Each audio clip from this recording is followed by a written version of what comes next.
Hit therapy. I'm not ready. Hit therapy.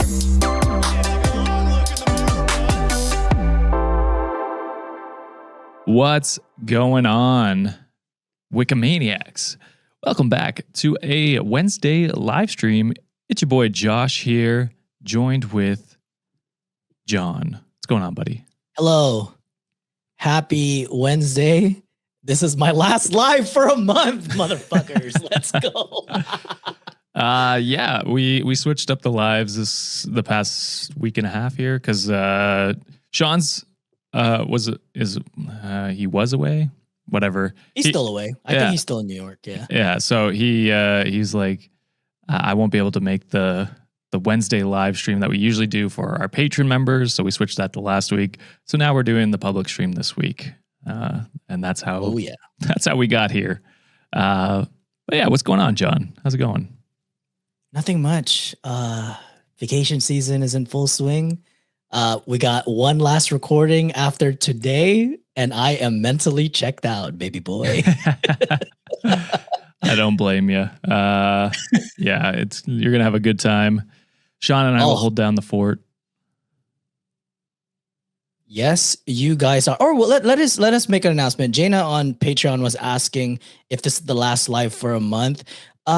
We did talk about it a little bit. I believe Josh and Sean are still going to do some sort of the gaming streams as well as the paid streams that, you know, the patrons and the YouTube members get. But then the morning lives, we might have to consider that in the future. We're not sure this month just because Sean works during the day, so I won't be able to do lives during the day with anyone. I could do it solo, which would be rough. I could try that. And then I will also be hopefully starting building my house next month. So I will not be in the office very often. So we're kind of playing it by ear with that kind of stuff. So we'll see. We'll keep you guys updated. Just keep an eye out on your subscription feeds and see if we go live. But that's all we got for right now. It's going to be kind of a chaotic few months here, and we're buckling in. It is, but don't worry about regular episodes, guys. We have been batch recording a lot, so you will not miss any episodes. All the bonus episodes that we typically release for the paid subscribers, they're already uploaded, so you guys are not going to miss that. Lives are going to be just the iffy thing currently. Yeah. Ian says, how's the weather in Canada during the summer? Hot, humid, shitty. I can't complain too much because it's been such a god awful spring. So we're finally getting nice weather and it is warm, but I'm like, oh, finally. It will be warm building the house though. But oh boy. Oh, speaking of the house, Josh, you wanna I see that you put up a new vlog over there. You wanna plug that a little bit, buddy? Yeah, Sienna and I did a vlog putting in our civic address. We had to put it in. So we were putting that in on our new driveway, and then we posted that on Patreon for the $15 tier members. I might open it up to everyone eventually, like maybe $15 tiers get it early, and then I might make my own YouTube channel and post the vlogs there. But we'll see. I'm honestly, I was iffy on the vlogs because I'm like, I'm gonna be so fucking busy already. I'm like, do I really want to put more on my plate? But it ended up not being too bad to edit, so I will try my best to keep doing the vlog with updates on where the house is at. But for now, it's just on the $15 tier member on Patreon. But again, I will let everyone know if I open that up to YouTube or whatever else I do. Yeah. Oh man, I was excited when Josh showed that to us. I rated it 0 out of 10 because Josh was wearing a shirt, unfortunately, during the vlog. So I was highly disappointed, unfortunately. I was wearing high ankle socks though. So did that do anything for you? You slut. You know what I like.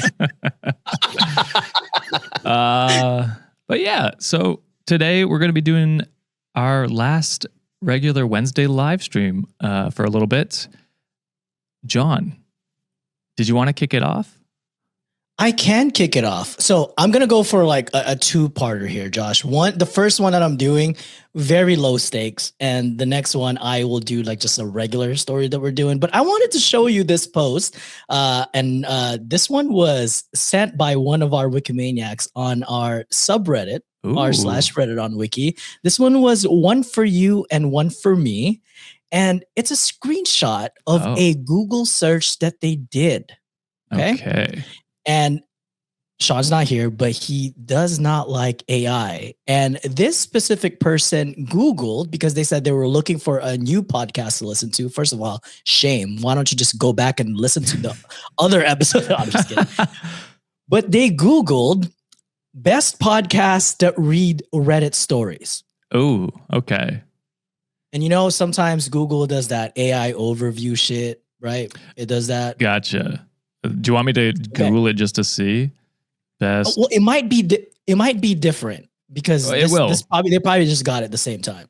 I just want to see what comes up for my. We're not even. We are mentioned. Okay. And Midscore saw it yesterday, and I saw that they commented on it. So that's the whole reason why I chose it. And it's low stakes, and I wanted you to read it. So the AI overview says the best Reddit story podcasts vary widely by their comedic style, format, and the types of threads they focus on. Depending on whether you prefer hilarious banter, dramatic relationship advice, or quick-paced solo narrations, the top options cater to different listening preferences. To which we're the top two. The other one, you probably know who's the top. We were not top two when I looked it up.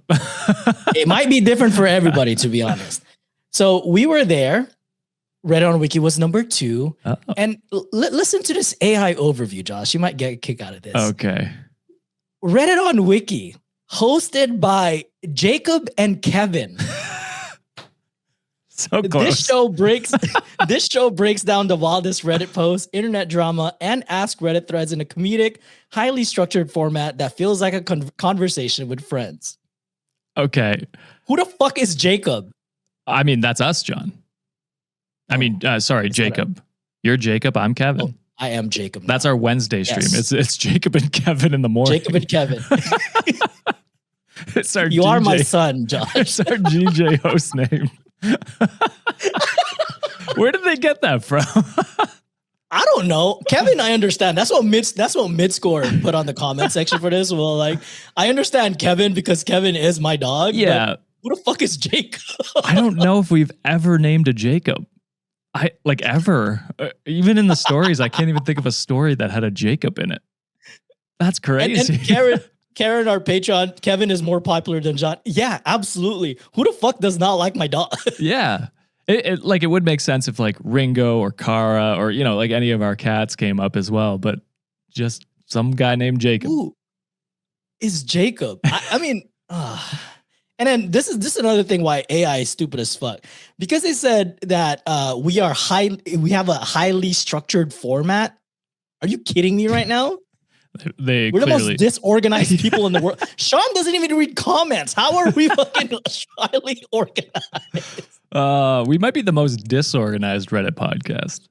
I agree. To be honest, like we just kind of do whatever we want. Basically. And Sean famously does. Sean does it all the time. He hasn't switched up on us for the 5 years that we've been doing it. So it's been constant every damn week. That's true. Man, that's crazy. So, I mean, that just goes to show you how much you can trust AI. Pretty much as far as you can throw it. Can't throw it very far, unfortunately. So. All right. That was my low stakes post, but this is actually the real story that I wanted to bring up today. This one is from r/relationship advice. The title for this one is My Boyfriend, 24 male, lied to me, 23 female, about running a marathon. Why? It feels, I know it's not as serious, but it feels like stolen valor. You know what I mean? It's just so, because like a marathon, most people, like the average person who runs a marathon or a half marathon or 10K even, you know what I mean? Like they're doing it for themselves. It's a race against yourself. You're trying to put your own time. It's not like you're competing against other people.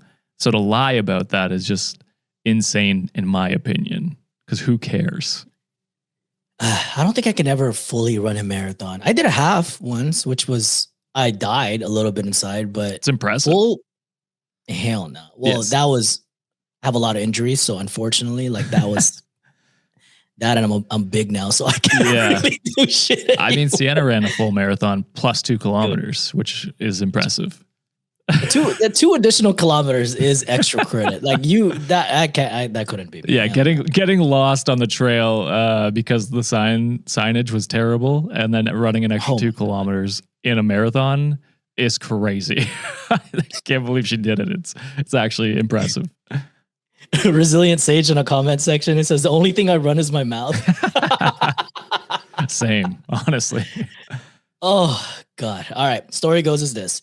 I'm not entirely sure if I'm overreacting about this, but a few weeks ago, my boyfriend allegedly completed a full marathon in a very impressive time. It put sub 4. Does that mean 4 hours? Is that I think trying that's to get at? pretty good. I to be honest, I'm very not sure of what a good time is, especially like there's different like ages and like brackets like that where it's like I don't know what a good time is. I think that's a really good time though. You couldn't get me to fucking pay for a damn event like that anymore. God, hell no. You're paying me to run? That's done for free? Fuck no. No, usually you have to pay. Like you would have to pay to be in the race. Yeah, I hate that shit. That's so fucking dumb. Since we met 6 months ago, we have discussed this regularly. I have watched him train, helped him fundraise, and supported him emotionally up until the big day. On the day of, I wasn't able to watch him in person due to reasons out of my control. So instead, I asked him for his bib number so I would be able to track online, and my parents went to support him in person. On the day, I logged on to track him to see how he was getting on about an hour into the race, only to discover that his name had not been registered. Initially, I thought that this was because he was potentially registered under the name of the charity he was running for, and instead, I decided to track him via Find My iPhone. Did you look up Kevin Jacobs?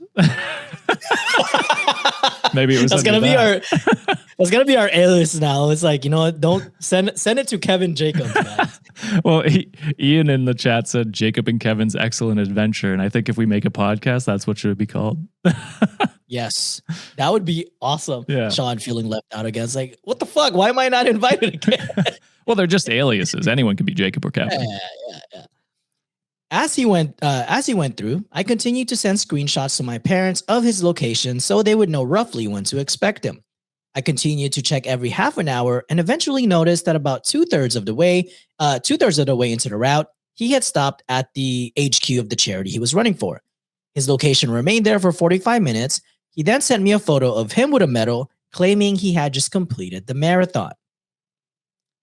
I called my parents to say he had finished and asked them if they had seen him cross the finish line where they were standing, and they said no. At the same time, I messaged boyfriend to ask if he had seen them, and he claimed they had been so busy that he hadn't noticed and to just tell my mom and dad to go home. At this stage, I started to wonder if potentially he had pulled out of the marathon halfway through and didn't want to talk about it just yet. After some further investigation, I now know that he did not run the full marathon. Instead, he ran with a 5-person relay group who each did a fifth of the route. I have not confronted him about this yet, but I have been really distressed by how blatant of a lie this is. He continues to claim that he completed the full 26.2 miles, and I keep thinking back to how he lied to my parents and friends' faces, most of whom donated towards him running a marathon. This isn't the first time he has lied to me. Typically, there have been small white lies about insignificant things, but this feels huge. It's been weeks and I still haven't yet brought up the fact that I know that he lied, mainly because I know he will likely just double down. I can't help but wonder if he's lying about this. What else could he be going on? I feel utterly betrayed and I don't know how to deal with this situation. Is it worth continuing a relationship with someone who can clearly lie so easily? I just don't know why, because he ran the race. Like, it's not like he didn't run. He just didn't do that, distance. It'd be different if he was like up front and been like, yeah, I'm running a relay with some guys. Like, we're going to do part of the race. That's still running it. you're just not running the full thing. Why lie about that? Why make people believe that you're doing the full marathon? Have them donate to you. Like, I don't know. To me, it's just a weird thing. Because, yeah, I don't know. If someone told me they were running a marathon, I would assume the full thing, not a relay. It is a weird. It definitely is like Ian said. Did he lie to make himself more cool? It's like, yeah, that seems what he's trying to do. It's like sound more impressive, sound more, like cool. Just, I don't know. Be honest. No one cares. Everyone will still be like, that's cool, dude. Like I'd still be impressed. You know what I mean? Like, yeah, you're running probably 6K with 5 guys, whatever That's it is. A lot. Yeah, you're still doing a decent amount. Like I'm still impressed by that. You're raising it presumably for a good cause. No one cares that you didn't run the full race. They just care that you're lying or obfuscating that you did. Mm-hmm. No, I completely agree with you. It's like, it would be much better if he was so upfront with it, and the girlfriend's probably not going to give a shit. Like, okay, cool. You're still raising money for charity. Yeah. The people that pledge money to you probably pledged for the whole marathon anyway. So technically it was still done. The money has been raised. To me, what kind of set me off a little bit was kind of like one of the last paragraphs. OP put, this isn't the first time he has lied to me. Typically there have been small white lies about insignificant things, but this feels huge. So I think the history of just lying like that, what else could they lie to or lie about in the future? You know, like, well, that's the thing, right? Bigger down the line. Yeah. Cause it's like, this is still insignificant in the grand scheme of things.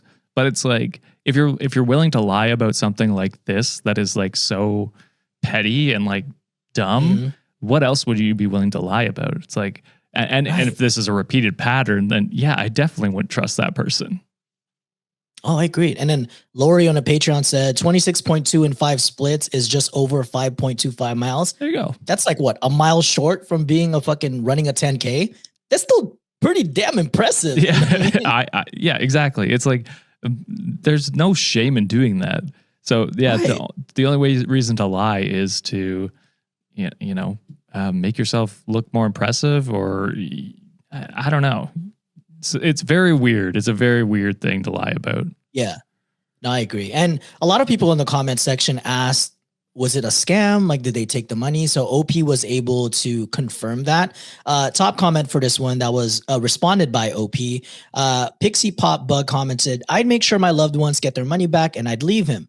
Besides that, though, to play the devil's advocate, is it possible he needed money for something important like a medical bill, and he decided since he was running the relay, he can pretend he's running the whole marathon to get money? Either way, that's scary, and I'd leave him. Not only lie, but lie for money from people you care about is a betrayal. To which OP responded, I can confirm that the money raised definitely did go to the charity, and seems like a lot of his family who donated the majority did understand that he was only running a relay. My main guess is that he lied to make himself seem better, and I'm not sure if that at some stage he was meant to run the full marathon and then drop down to the relay closer to time and lied out of insecurity. This is not something that you should be insecure about. No. You know, like, hey, injuries happen, shit happens. At least you guys have a system in place where, a relay team is a possibility. You guys are running for a good cause. Why lie? That's exactly it. And that is the ultimate issue. It's like, if you're willing to lie about this, you're probably willing to lie about anything, because this is so insignificant. Exactly. And even if you didn't lie, you're still like doing a good thing. So it's like, you willing to lie about that makes me concerned about what else you would be willing to lie about. Especially that there's a pattern of behavior that's established already. So I would run out of this relationship. So that's what I would do. All right, John, let's move into my first one here, posted by Abject Athlete. Oh, speaking of athletes, 857. Ooh. The title is, am I the asshole for not bringing my kids to see my ex-wife during my time with them? Do you guys have this is usually like a custody rule, right? Or something like that? Yeah. He's saying during his time with them, so presumably. I'm gonna go no. Y'all probably exes for a reason. I just hope that you guys are not weaponizing the kids to be petty towards each other. Okay. It depends. Kind of like what Charlie said on the comment or on the Patreon comments. Yeah, fair. All right. So my ex-wife, Lisa, 41 female, and I, 43 male, divorced last summer. We share 2 kids, 10 and 7. My wife currently has primary custody of them, and I get them 2 weekends a month with extra time during summers and holidays. I have been working very hard to change our custody agreement in order to get more time with my kids, but the main hurdle is that I live too far from their school, so I'm looking to move closer, but that takes time. This past weekend, I had the kids and took them to visit my parents since they live on a lake. We spent Saturday morning on the boat fishing and tubing and having a blast. When we were back at the house getting ready for dinner, Lisa sent me a text asking if we could talk, so I gave her a call. She said that she was having a rough day and was feeling very emotional and alone. She asked if she could talk to the kids for a bit, and I agreed. After a few minutes, the kids gave me my phone back because Lisa wanted to talk more. She asked if I would be willing to bring the kids back to her for the rest of the weekend because she missed them and just wanted to be around them. I told her no because this is my time with them. I asked her what was going on because she usually doesn't contact me when I have the kids except to arrange drop-offs. She kind of tiptoed around it a bit, but eventually said that she had a date that evening, but he ghosted her and she's feeling really emotional about it. It took every ounce of self-control I have not to start laughing. She said that she already asked the kids about it and they said they were fine with it.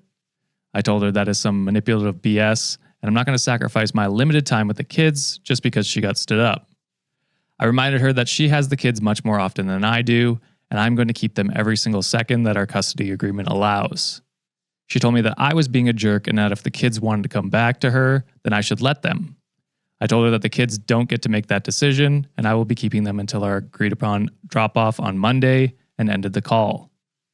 She sent a few texts later that night and during Saturday basically calling me an asshole, but I never responded. I figured the text might come in handy when I tried to change the custody agreement. The kids and I spent a lot more time on the lake Sunday, and I brought them back to Lisa's on Monday. She made a comment about how much she missed them and how she wished she could have seen them sooner, while giving me a weird look. I didn't respond because it's not worth the fight. I understand feeling emotional about being stood up, but none of that is my fault, and the way she went about it felt very underhanded and manipulative. So am I the asshole? No, I see a lot of people commenting on the chat that your kids are not your emotional support pet. Pets. That's funny. I was like, should I call that? They're not your emotional support little shits, all right? And I also think that the mom in the situation is coming from it in a manipulative way in some sort, because for them to ask like, hey, can you give the phone to the kids? And maybe they were just using like emotional tactics like, oh, mommy's so sad. I got stood up on a date. Please come home. I want to spend time with you. I don't know. You're a damn grown adult. And to OP's point, like, hey, you are right that you do have some mandated time for you to, like, you don't really get to spend as much time with the kids anymore. So you're trying to maximize everything that you needed to do to be able to bond with them. Mm-hmm. You're doing a lot of, measures for you to possibly live closer to them so they can change the agreement a little bit. So OP's going about it the right way. I'm sorry, you got stood up. I don't know, open a bottle of wine, go fucking lay on the tub or something and just have a chill day. Call a friend. Don't use your kids as weapons. Yeah. Basically. Yeah. I agree 100%. It does feel like, oh, I had a bad date or a date that stood me up, which sucks. That sucks for sure. But yeah, you can't expect your kids to be emotional support like that. That is not a healthy relationship with your kids. It's different when they're like adults, you know what I mean? Like 25 and up, and they can be more of a, a sounding board for like, oh yeah, like I had a bad date or whatever. But they're 10 and 7, like they're not emotionally ready for that kind of trauma dump from their mom. You know what I mean? Like that is insane to do. So yeah, I mean, good on OP for keeping their kids from being put in that situation. And crazy to try and use your kids like that. Yeah.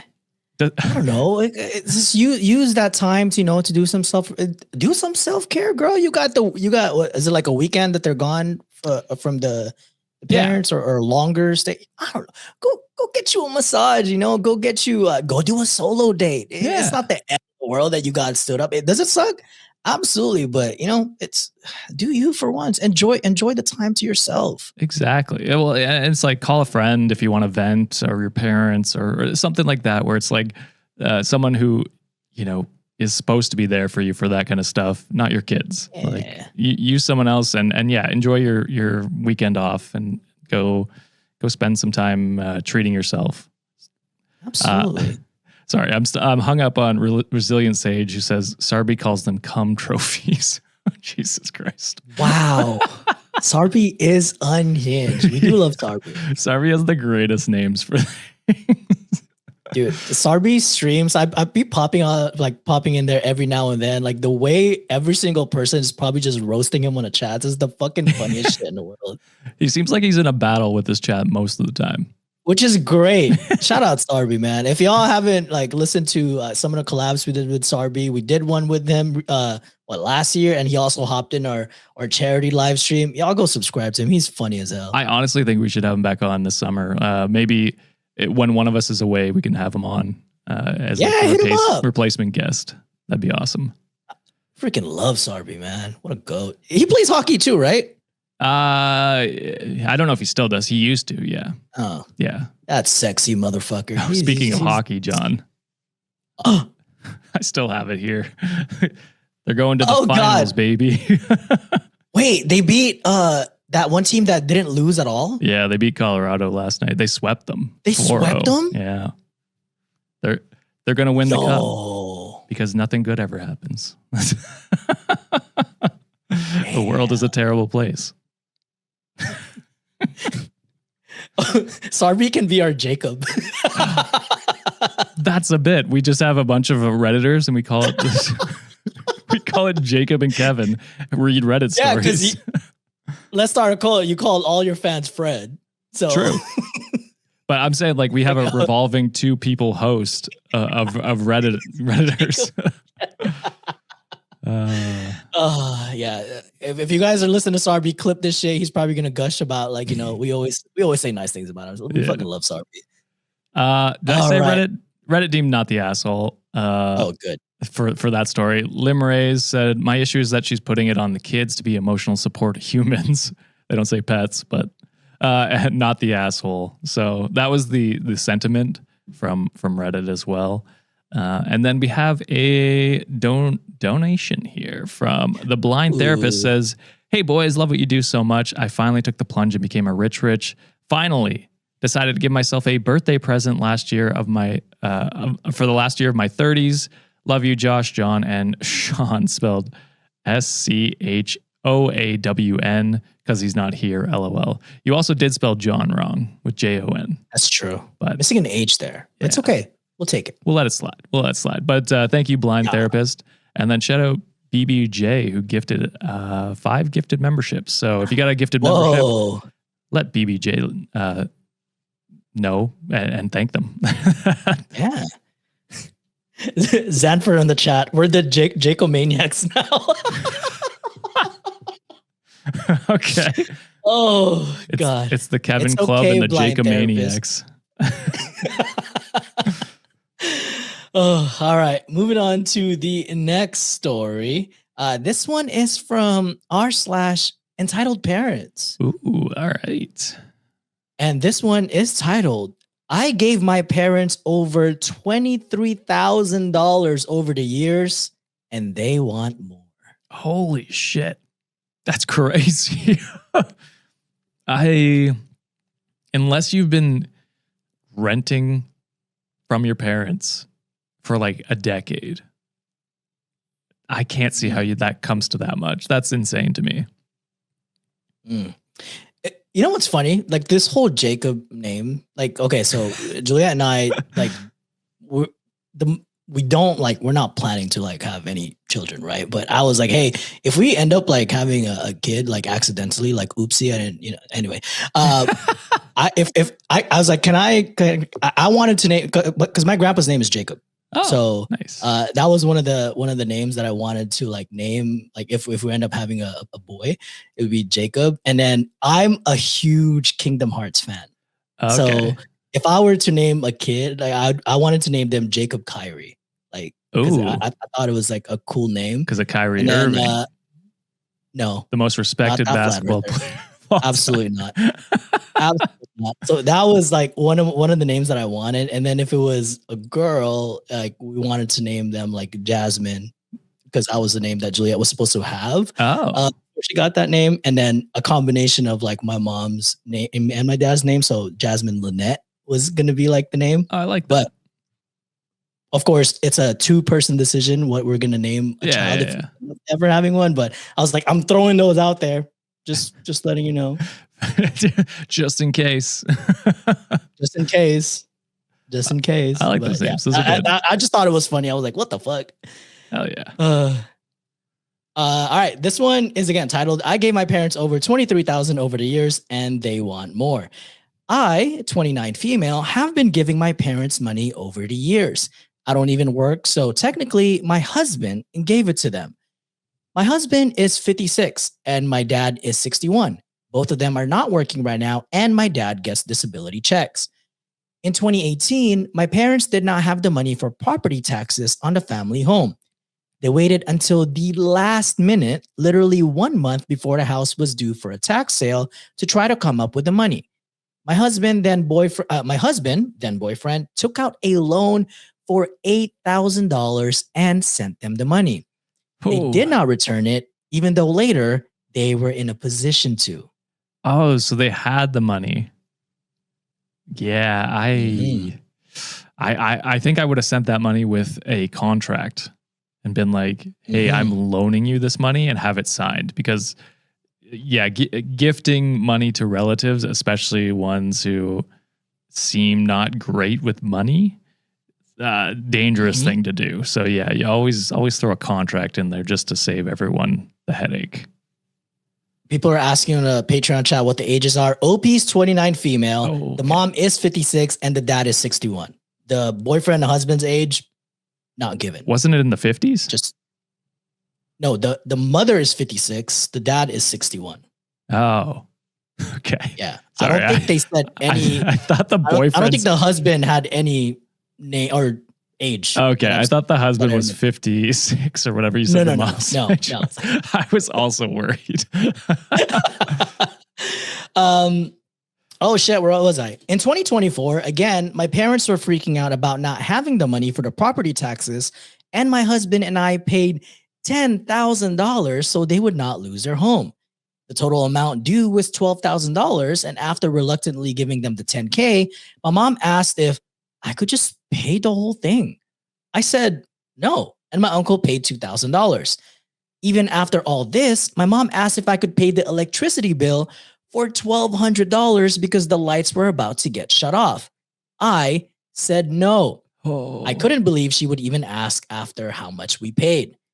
Since then, they still text and call me over emergencies I'm not responsible for.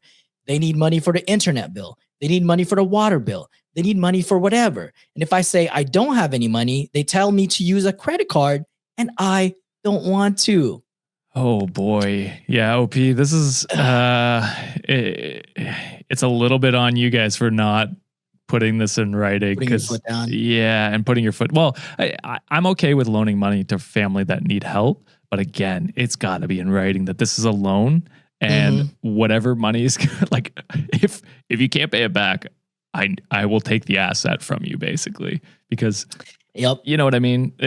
Like, I can't just be throwing out money like that if I don't have it. Collateral. Yeah.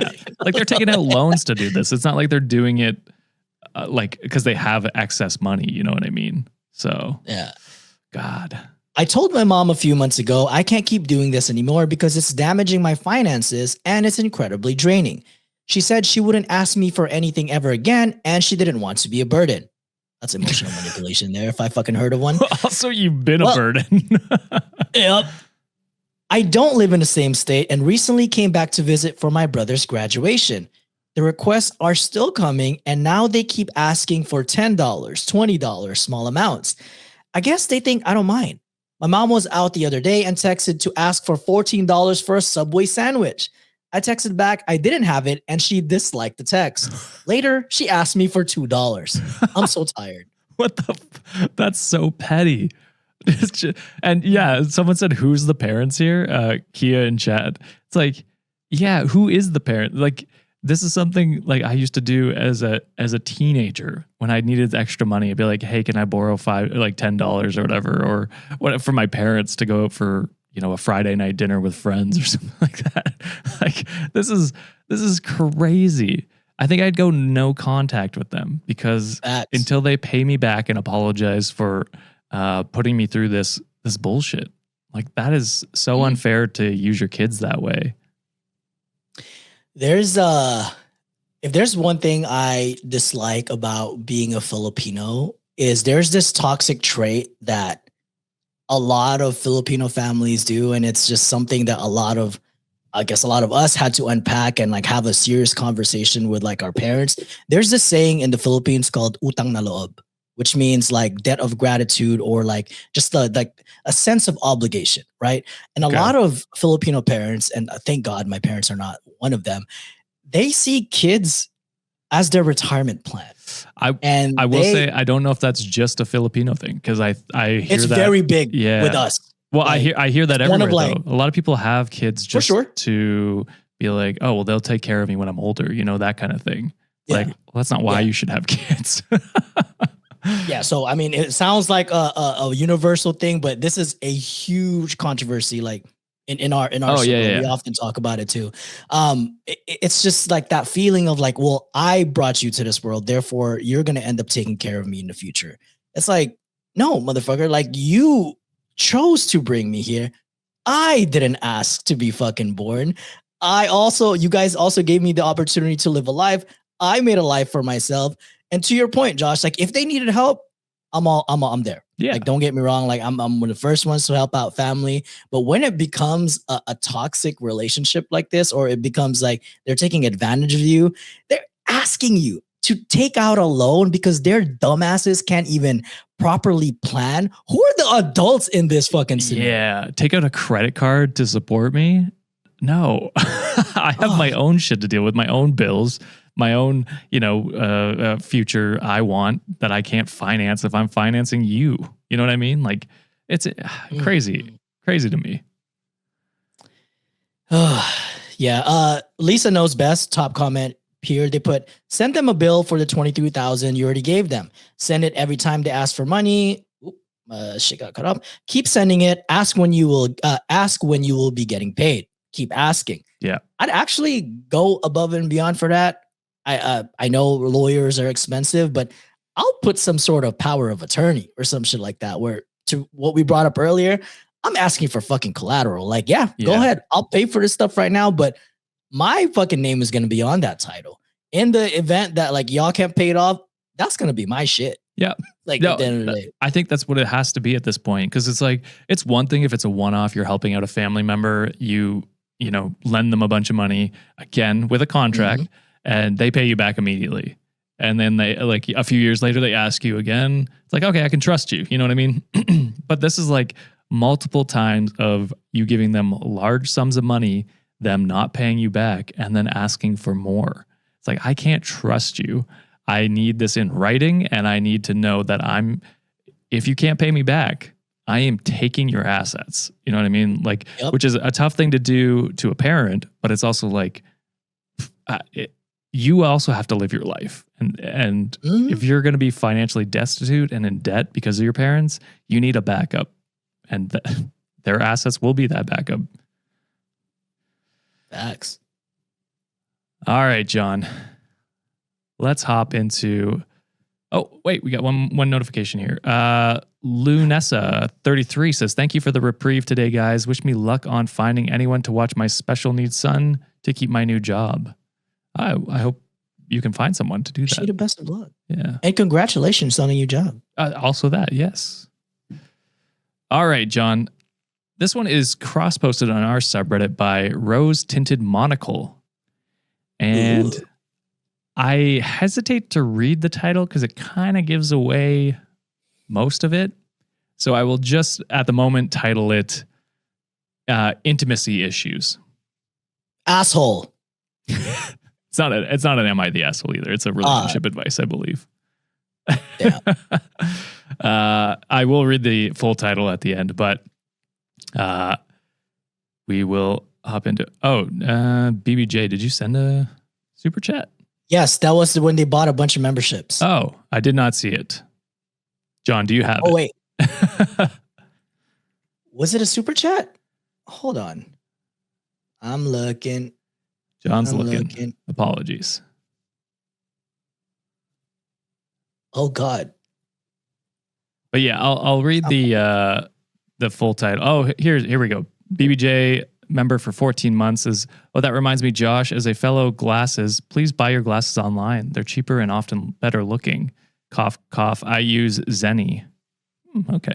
John did send me a link too to someone as well, but we're not going to shift them out because they don't sponsor us yet. Not sponsored, you know? I did buy these ones in person just because, like, first pair, I felt I needed to go in and wear a few.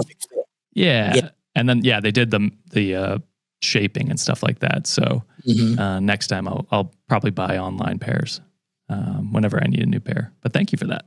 I'll check out Zenny. Okay, John. So once again, this is intimacy issues. So I, 20 female, and my husband, 23 male, got married 6 months ago. But we have been together for 5 years. I was 15 and he was 17 when we first met. We grew up together and were friends for several years before dating. After I graduated from high school, I moved into the house he bought for me so I could attend college. We've been struggling with intimacy lately, and I really need some advice. This was an edit put in after, but I figured I'd read it in here. So he handles all our financials except for the $300 to $400 a month I send him for rent and my phone bill. I pay this out of the $550 allowance my parents give me during the school year. On top of that, I work 2 part-time jobs while attending university full-time. Our monthly bills are around $2,000, and I'm actively paying off some student loans while in school. Yes, now that we're married, I would technically get half the house if we divorced, but collectively we are almost $300,000 in debt from our education, cars, and mortgage. Which I mean, mortgage is probably most of that. A majority of it. Yes. Yeah. Agreed. To add to the stress, his sister and her 2 toddlers live with us. Until 3 months ago when I finally brought it up that she had been living with us rent-free for almost 10 months, yet I'm still expected to pay $300 to $400 every month. So yeah, a little unfair. It is unfair. Whenever I lived with my parents, we never really had sex in a bed. It was always in a car or quickies whenever we could manage. Now that we live together and are older, we don't have spontaneous sex at all. I will say it's crazy. You're in your early 20s. So saying older is insane to me. Sure, hurt my damn knees thinking about it. Furthermore, I use toys when we have sex because it's the only way I can reach climax. He gets annoyed that I use them every time, but it simply feels better to me that way. Over the last 8 months or so, we started watching porn while having sex. Near the beginning of our relationship, I told him I didn't like him watching it, even though I asked him to stop watching it several times over the years. He never did. Eventually, I figured it was going to stop. I figured if it wasn't going to stop, I might as well join him. So that's kind of a, hey, I don't love that you're doing this. And then he keeps doing it. That's kind of insane. Fast forward to the last 4 months. When we are dirty talking, he always talks about bringing another girl into the bedroom. For context, his body count is 7 and mine is 1. Whenever I try to talk about bringing in another guy, he gets upset if I say too much. Yet he continues to talk about bringing in another woman and asks me to pick someone. He doesn't mean a famous celebrity either. He wants me to choose one of my actual friends. Hey! Yeah. What the hell? At first, I brushed it off, but as time went on, he asked me to pick a girl for him to finish to 4 times in a row. Obviously, that made me feel like I'm not good enough for him on my own. Combined with the fact that I've gained about 40 pounds since we moved in together, I'm incredibly self-conscious. We never have sex with the light on anymore, and 9 times out of 10, he watches porn while we have sex and relies on it to finish. I've told him several times that I don't like him bringing up other girls, especially my best friends. It feels weird to me because they are actually accessible in real life, unlike a porn star. He still does it occasionally, though it is less frequent as it was in the beginning. For reference, we usually have sex at least once a week, sometimes 2 to 3 times. The longest we have gone without sex was 3 weeks, and that was only because I had a 5 millimeter ovarian cyst removed a week before our wedding so that we could have sex on our honeymoon. Other than that specific 3-week period, it is a weekly occurrence. What should I do? He doesn't stop when I tell him I'm uncomfortable with something. Knowing he refused to stop watching porn when we were younger makes me seriously wonder if he's finishing to my friends' Instagram profiles behind my back. And the title for this one, I'll just read it because might as well now. Husband can't finish unless he watches porn or my friend's Instagram posts. Yeah. For audio listeners, John is... my flabbers are gasted. Gobsmacked. Right now. Oh, yeah. The easiest thing that we can say, which is probably going to be a difficult thing for OP to do, is leave. Just get half that house. Yeah, they can get the half the house. But, you know, they seem like they're not really in a financial place right now to just be able to get up and go, which is sadly is a huge problem for a lot of people. And I know like that's an umbrella term that we kind of use a lot, like in the show, like get up and leave. But we also understand that, hey, it's not just something that you can get up and go. But if you do have the opportunity, you have the community, you have the backup or the support to be able to get out. If your parents happen to live, you know, close by where you can kind of go there a little bit, like I would suggest separation for now. Initially, from the beginning of the post, like before all the details surface, I was going to say maybe a good therapist or a sex therapist might be able to help you guys out. But people are saying this in the chat over here already. This is spousal rape at this point, you know? Well, there's a lot of coercion that's going on. Like he's pressuring you to do stuff. The fact that he's saying the fact that OP is saying like he doesn't stop when I tell him I'm uncomfortable about something, and he is relying on like pornography, and he's blatantly disrespecting you by saying pick one of your friends, to fucking so I can get off on them. Like, I mean, you know, different strokes for different folks. Sometimes people fantasize about other people, and like some partners are like okay with that, but clearly OP is very uncomfortable. Yeah, clearly. Yeah, and it's like what OP said, this is too close to home and there's access, you know? Yeah. I would personally, if I was OP in this situation, I would tell my friends just so like, be like, hey, this guy's potentially fucking dangerous as hell. Like I want to save you guys from some trouble. And again, this is the easiest thing for us to say, but if you can just get the fuck out and leave and like, you know, be with your parents or someone else that can support you, this man is not a good person, unfortunately. Yeah, I definitely would leave, divorce him. And then, yeah, exactly what you said, John, was tell your friends. Cause yeah, that is too many degrees, like close for him to like be fantasizing about that, especially like all of this is like something that makes you uncomfortable. And that is like, that should be the be all end all. Oh, this makes my partner uncomfortable. Okay, I will stop doing that. He continually like just barges through that barrier that you've set up. Yeah, you shouldn't be with someone like that. That like someone who respects your boundaries would not do that. They would not, or respects you as a person even. They would not do this because it's just like, I couldn't imagine my partner being like, I'm uncomfortable with this, and then being like, cool, let's do it again tomorrow. You know what I mean? Like, it's just, it is disgusting, and like you deserve so much better. You deserve someone who respects you as a partner and who listens to you when you're uncomfortable about something. So yeah, absolutely fucking leave them, and then yeah, tell your friends because they deserve to know that as well. For their own safety. You can block his ass so then they also don't have access to like your content or your pictures. Yeah. That is disgusting behavior, dude. Exactly. So I lied. This wasn't posted on relationship advice. It was posted on Two Hot Takes.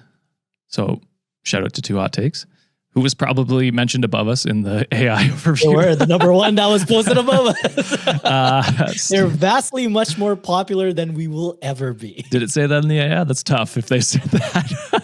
I mean, that just goes without saying. They have a huge audience, and hey, we got a great one. So like we fucking appreciate it. Oh yeah. I just thought it'd be funny if it was like, yeah, this is the best one. And then if you don't want that, here's these guys, Kevin and Jacob. Sorry, someone is at the front door. All good. Stacy Padasio, or that's a tough name to say. They say, what? Are you asking us for advice on where to find a divorce lawyer or a good psychologist? Because that's the only thing we can offer you. And then Wistimiu says, in quotes, I keep telling him not to do something, but he keeps doing it, end quote. And they say, reread this to yourself 1,000 times, which, to our point, is like, that's like where the red flag is. And that should be where the relationship ends, because it's like, he is continually doing something that you are uncomfortable with. Get out of there. Man. I think this story broke me today. Apologies. No, you're good. I'm so sorry. So peek behind the scenes. Josh and I also recorded yesterday. We had a late recording too, and Josh also brought another story that damn near broke me as well. So it's like back-to-back days of brokenness. I was a lot more reactive yesterday than I am today. But man, I'm trying to think of the story that I broke you on. This is the one that wrote to Jordan Peterson. Oh, yeah, that fucking guy. Yeah. Okay, yeah. That's going to be coming out tomorrow for patrons and YouTube members, and then Friday for the main episode. But yeah, I just don't understand it. I don't know.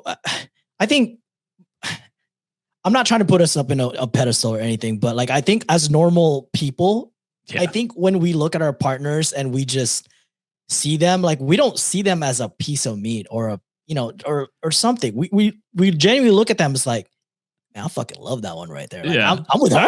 Like I get super excited and like genuinely when I talk about all of us, when we talk about our partners, it's just genuine excitement. It's like, man, you don't know how lucky we are. And it's just disappointing to me that people, and unfortunately a lot of men in the stories that we read, like just treat women or their partners in general, like as something that can be discarded. Like, what the fuck are we doing here, people? Yeah, and I will say, I feel most relationships are more similar to ours, John. You know what I mean? Where it's like that is the average. We are reading the extremes that are written on Reddit and the most upvoted. True. So, these are the worst of the worst cases, and I want people to remember that they're not all like that. There's good normal relationships and good normal people. We just get to talk about them on a weekly basis. Yeah, exactly. You get a break for a month. That's true. That is true. I did tell the guys, like, I am shutting shit down. Yeah. Like, I'm ready to delete all my apps. I'm auto scheduling damn near everything. I'm chilling. Oh, all right. Next story for the day. This one is from r/am I the asshole. The title is, am I the asshole for telling a little girl that her parents should be disappointed in her? Oh my God. Probably. It depends how young this kid is and what they did to you. But I can't imagine there's a scenario where this is okay. Well, before we read that story, just want to give a shout out to Ander Blue Skies, who sent a $5 super chat. They put, sending because at 28, I finally got my driver's license and my associate's degree. Oh, Let's damn. fucking go, Ander Blue Skies. Congratulations. Congratulations. Hell yeah. All right. So you're going asshole in this story, right? I think so. Yeah. All right. Let's see how it goes. Earlier today, I was doing some grocery shopping and I was just finishing up to head up to the checkout to pay for my items. A little girl, probably 11 or 12, and a friend that looked about the same age came up to me and asked if I would be willing to make a purchase for them. It immediately raised red flags, so I asked what type of purchase. She tried to beat around the bush for a couple of seconds, saying that it's not actually for me, it's for my friend, but I promised her I would get it for her. I told her that I would not be making any purchase for her that she cannot make for herself because I had a feeling that it was for alcohol. Yeah. Yeah. Cause it's like, well, if you can't purchase that yourself, then there's an issue. So, yeah. She got a little irritated with me and asked why. I told her that if she could go ask her mom and her mom would say no, it was not my place to say yes. I made a comment about how she needed to be a bit more mindful with coming up to people that she doesn't know in this manner, and that it can be dangerous. Sage advice. Fair. She got incredibly angry and started cussing me out. Oh my God. She called me a fat cow and a dried up old bitch. All right, not the asshole. I think this is valid. And to put context, I am 24. So whatever. But I went to walk away, and as I turned around, I heard her say, she's probably a dyke too. I about lost it. I turned back around, stood right in front of her, leaned down so I was on her level, and said, little girl, you need to go home to your parents right now and tell them that they should be disappointed in your behavior. That is not how you speak to people. She started laughing, and her friend walked away. I feel like I'm the asshole in my response to her. I feel like I should have just ignored her and walked away. But in my mind, if I don't at least attempt to shut that behavior when I see it, I'm not doing my due diligence to society. Some people's children are never told no, and they feel comfortable saying anything they want. I don't know why a 12-year-old has me shaken up, but is this really what kids are like right now? I don't have any yet, but that scares me. What is making them like this? Yeah, I will say not the asshole. I immediately pivoted once they started verbally assaulting you for respectfully saying no, and hey, maybe don't approach adults with this proposition. It sounds like I'm usually against parenting other people's kids unless you are friends with them, or it's a niece or nephew or something like that. I'm usually against parenting other people's kids, but it sounds like this kid doesn't have a good parental figure, or at least one that is actively teaching them what is right and wrong. Like, holy shit. What a thing to come out of a 12-year-old's mouth. That's insane. Or 11, whatever they were. God damn it. Oh yeah, we're not turning off Automod, people. We said that we're turning it off on $15 tier and up streams only. Okay, we made a decision. All right. Top comment for this one, and Reddit deemed not the asshole. Just words in your head commented, not the asshole. Just because they are kids doesn't mean they should get away with treating people like that.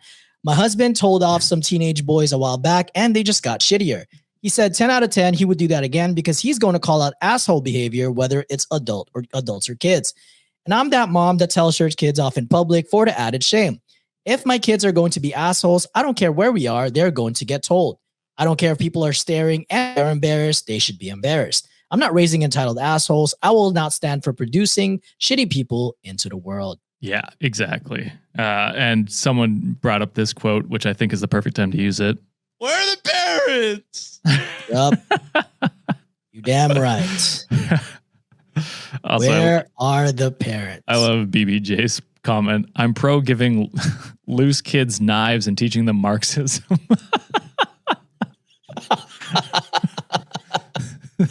The kids yearn for socialism. All right. This next one here posted on Best of Redditor Updates, John. Ooh. It's posted by Drowse Gamer, and the title is, would I be the asshole if I broke up with my fiance because she bought a house while I was away? Yes. A fucking house should be a joint decision. That is possibly one of, if not the biggest investment that you could possibly make. So not the asshole then. Yeah, not the asshole. Okay. Yeah. And plus, like, I don't know. To me, for a house, like, it has to be a joint thing where it's like you both agreed this is something that you both are going to be happy with. Not one person should have a dictate like how everything's going to look, because it's a shared space. So if one person's not completely happy about the house, the structure, how it looks, the price, then it's a no-go. It has to be like this is the 2 thumbs up type of scenario. Alrighty then. Let's hop into it. For context, I'm in the Navy and have just recently gone on deployment. Earlier this year, my fiance moved in together. Me and my fiance moved in together. We got a 2-bedroom unit that was part of a duplex. I paid all of the rent for the unit and covered all the moving expenses and financed buying all the furniture and appliances we needed for moving in together. Jesus, I'm having a hard time reading. Are these working? I don't know. Well, all of this was proven so many times already that glasses don't mean shit. No, I'm just dumb. Still dumb as rocks. Yeah. Well, all this was going on. I was making preparations to go on deployment, such as setting up a power of attorney, establishing a joint bank account, and creating an emergency fund for while I'm away. So by the time I left for deployment, I was pretty low on liquid cash. Fast forward a couple months with no contact, I pull in for the first time and start catching up with her.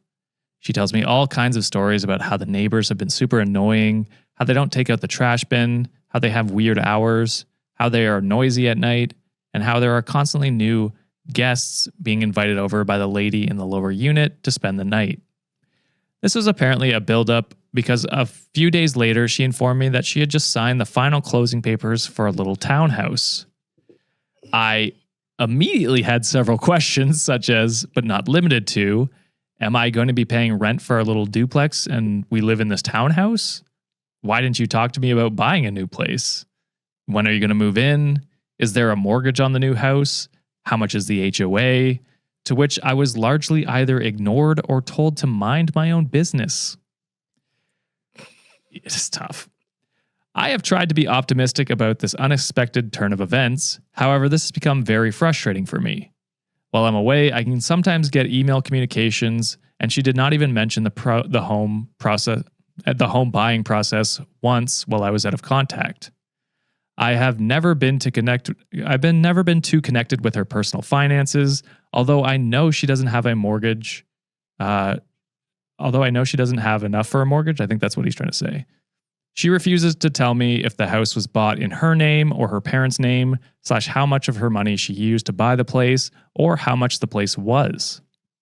She has even suggested to me that she might not be comfortable having me live in the townhouse with her until we're married, because it's embarrassing for her to live in the same house as a man she isn't married to.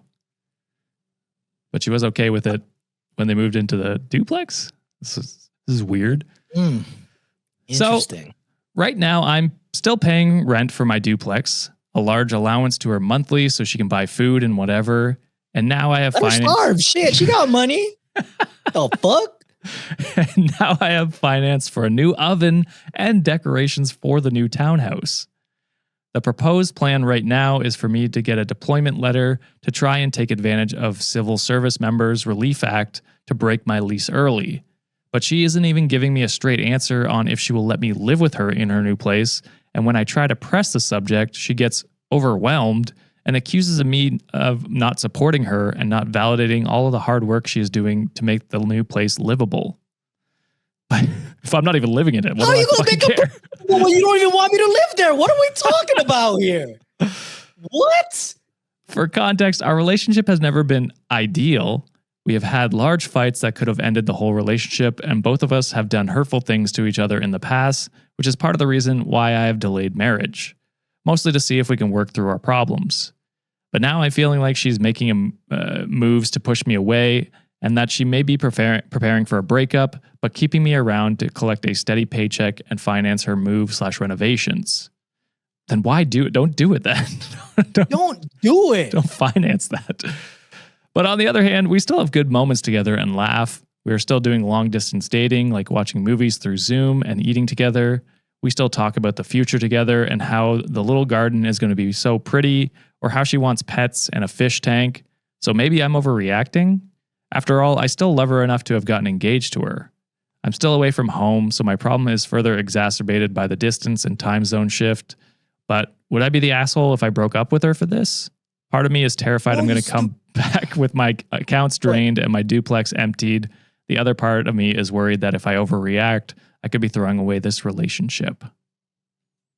You stupid bitch, you're not overreacting. You're actually kind of being fucking dumb right now, OP. You guys have good moments. What good moments are you talking about? You are being drained out of your damn pockets right now. You are deployed at the moment. Enjoy that tax-free savings that you're having right now. You're probably getting some hazard pay, which I always like. That was a nice thing to have to, gain a little bit of like nest egg. But however, listen to this girl. She said, I don't even know if I want to live with you. I don't even know if this is something that I want to do with you. Oh, God forbid I live with a man I'm not married to. She's fucking doing all this shit behind your back. What makes you think when you guys have joint access or joint finance together that she ain't going to take advantage of your shit? She's already showing your true colors, you dumbass. I know you're in the Navy, not in the Air Force, so probably not the best, scores. So, but, maybe like the math ain't mathing, like the intelligence is not as high as we Air Force folks do. But come fucking open your damn eyes, OP. Break up with that ass.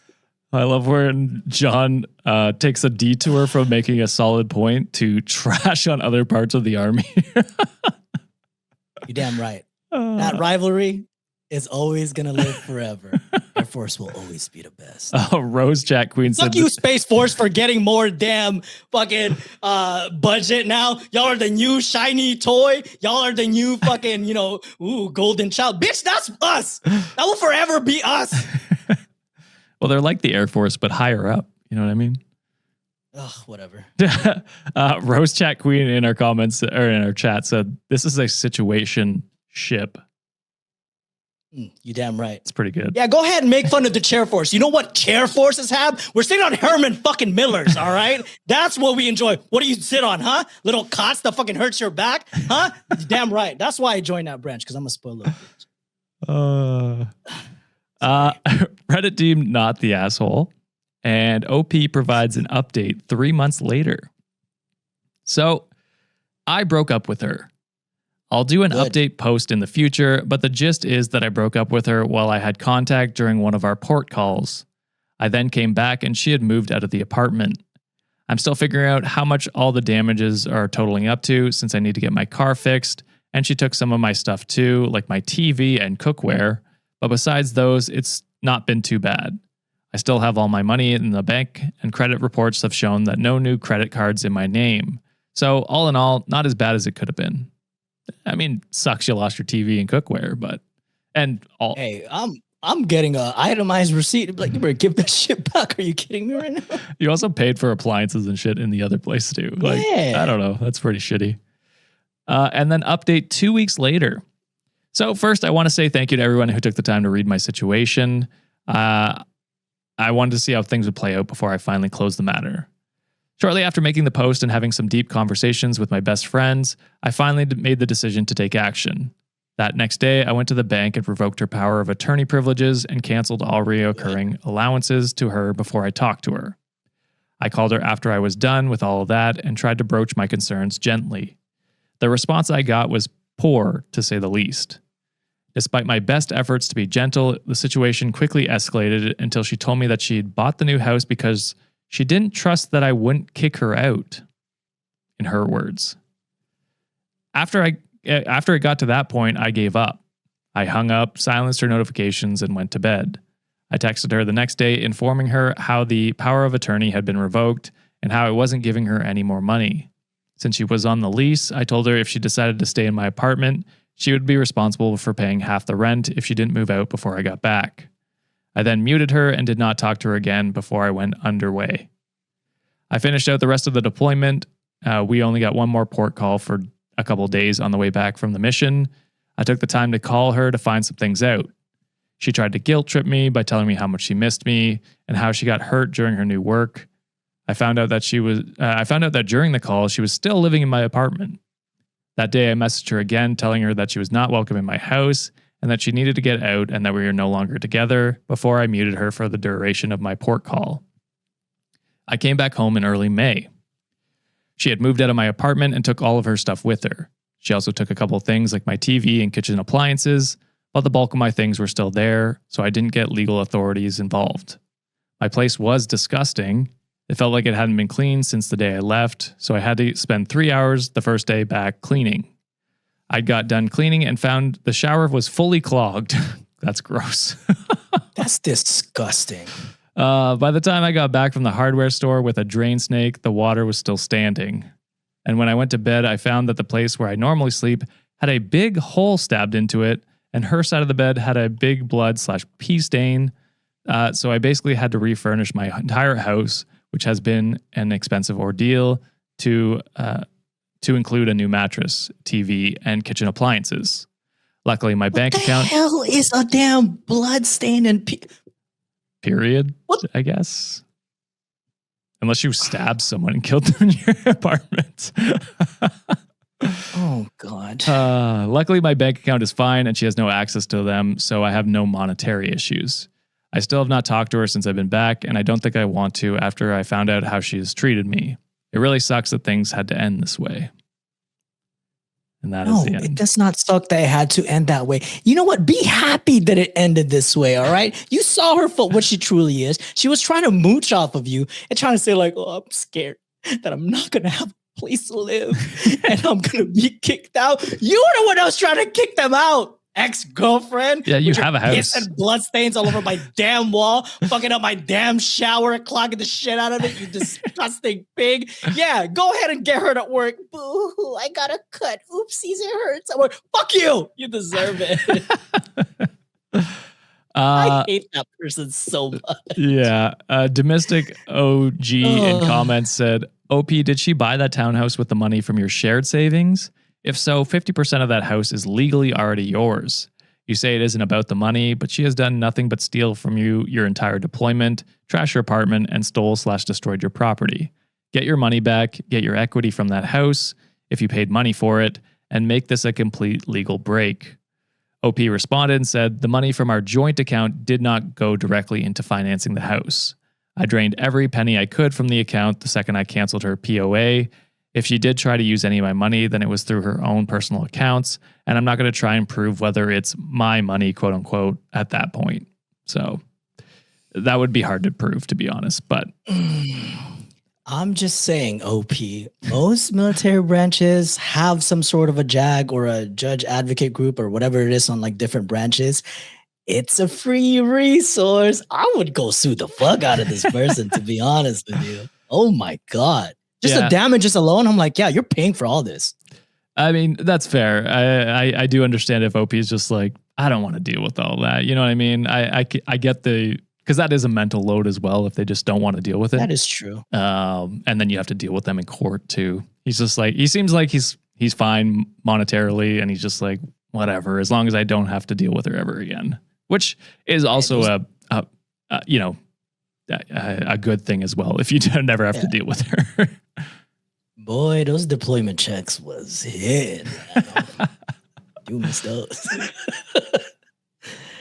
Oh, golly. Good riddance. Yes, absolutely.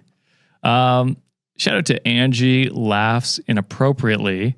Sent $20 and says it's been ages since I've done a live, so I'm sending a super chat to donate to my favorite podcast hosts, in brackets, including Sean. Thank you. I appreciate that, Angie.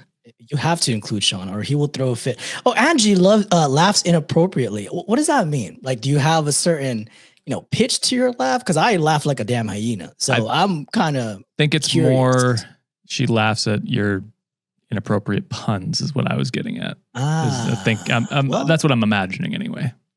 Well, you're one person that laughs at my shit. My co-host, unfortunately, don't like it. But one specific co-host hates it. But I get a kick out of it. Yeah.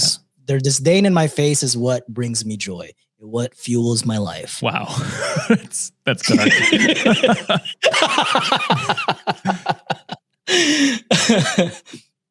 I'm up. You're up, buddy. All right. Let's see. What should we do? All right. This one is from r/Am I the Asshole? Ooh. This one is titled, Am I the Asshole that I told my coworker that her opinion doesn't count since she lives at home with her parents? Seems rude, but maybe they're being rude back to you. I'll say everyone sucks right now. Ooh. Let's see how this goes. I'm moving into a well-known apartment complex in my city. It's not the nicest, but it's not the worst. I was discussing it with the person that sits next to me at work, and another coworker joined in and started talking about how crappy the apartments are at the complex. She referred to the apartments as trashy, saying she would never live there. She called it ghetto and said she wouldn't move there even if she was desperate. All right. Obviously.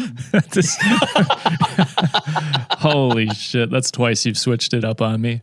I mean, yeah, she's clearly like, just how could you imagine your coworker being like, yeah, I'm looking at living here or whatever they're saying and being like, oh, I would never live there. People that live there are gross. Okay, you entitled piece of shit. Jesus Christ.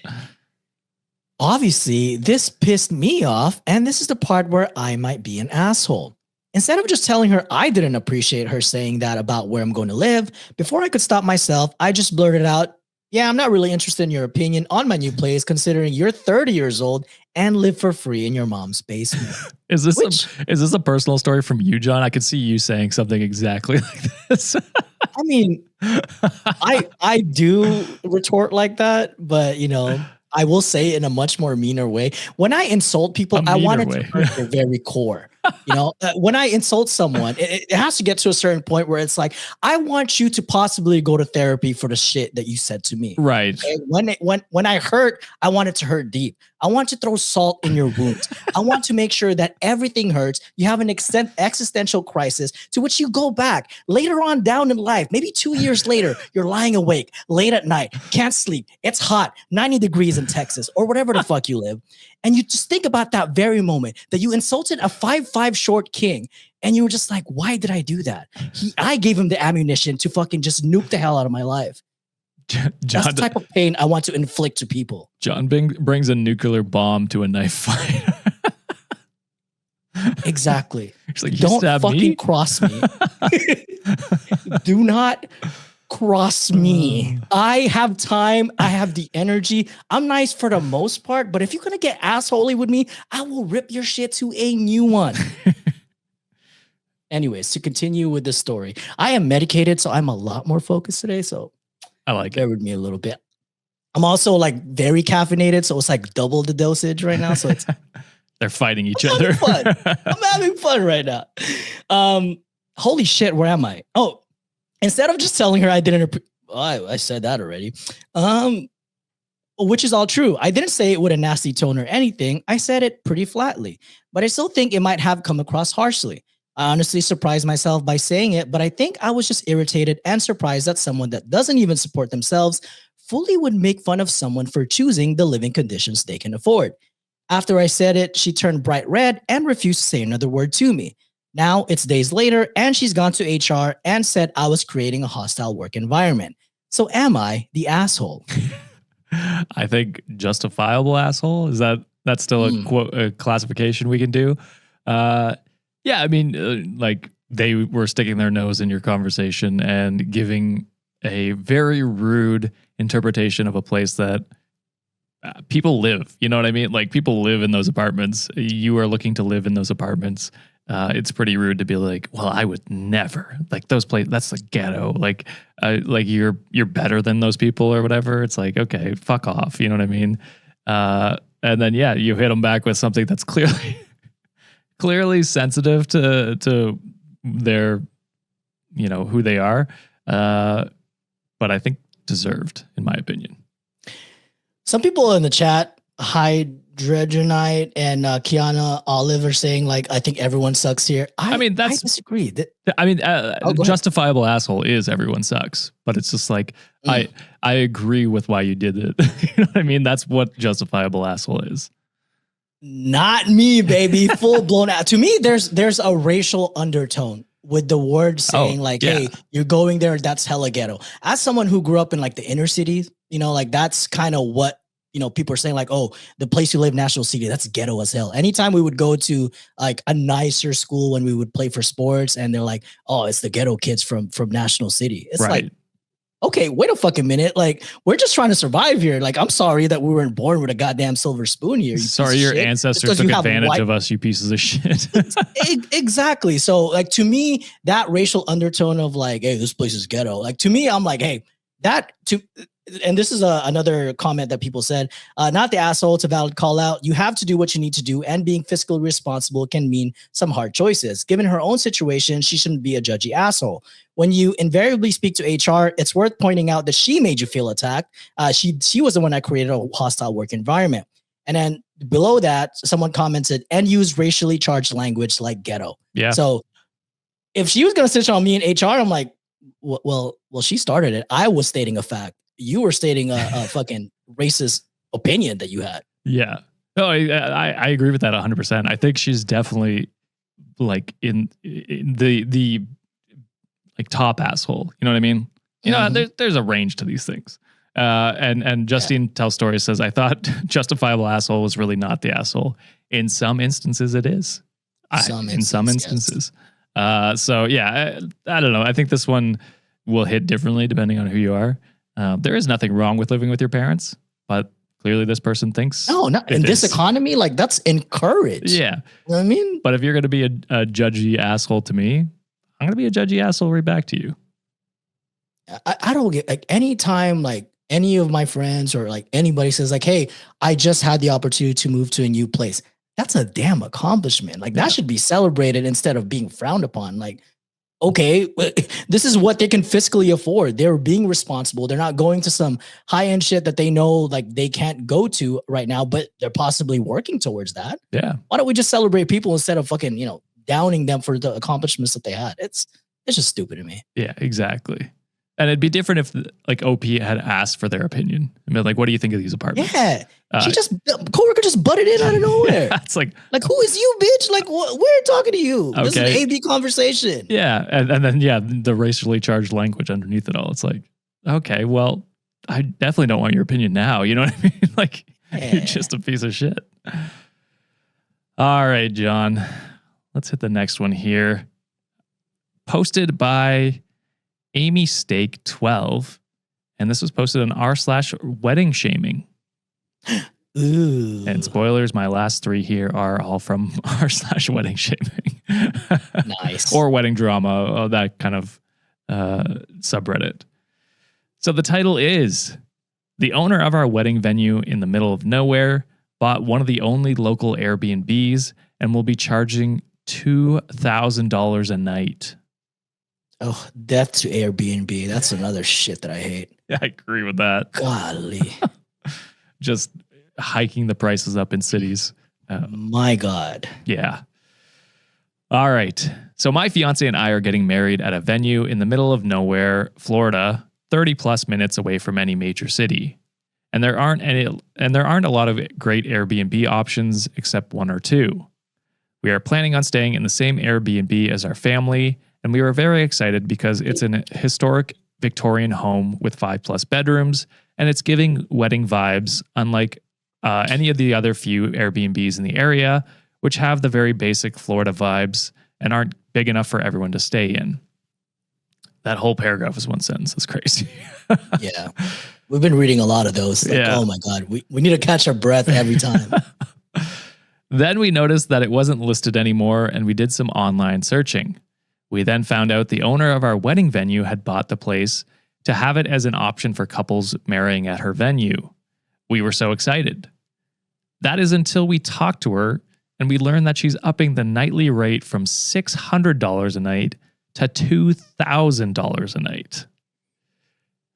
There goes that place better scrub my ass. Are you kidding me right now? Like, I better have someone just wiping my shit for me. Like, I literally should not be able to lift a finger and just be like, hell, they needed to breathe my air. Yeah. Breathe my air for me if I pay $2,000 a night. You got me fucked up. $2,000 a night's insane. So there goes our plans out the window. There's absolutely no excuse to charge for that much. Maybe in Los Angeles or New York City, but not in the middle of nowhere, Florida. It's bonkers. We planned on staying 3 nights for $2,000, and now it would be $6,000, which we can't afford because we're not rich or willing to go in debt due to capitalist greed. I voiced my opinion, but I highly doubt she'll care unless others decide to voice theirs too. It's disheartening how the wedding venue industry preys on couples and families. I'm trying to stay excited about getting married at that venue, but it's difficult knowing that that we now know the owner, what we now know about the owner. And then just a couple edits to clarify, unless you want to go in on some stuff, John. I hate selfish, capitalistic, greedy bastards like this. You know what? There was a point in time where Airbnb, oh, for real, there was a point in time where Airbnb was affordable and was worth it. And it's like, okay, this is a different experience. Like I do like that it's private sometimes. Like I've used it in the past. But when it became a thing where like just people are just hoarding properties and fucking platform fees and all these cleaning fees, what the fuck do you mean? I'm paying like an absorbent amount of money and I still gotta clean the damn.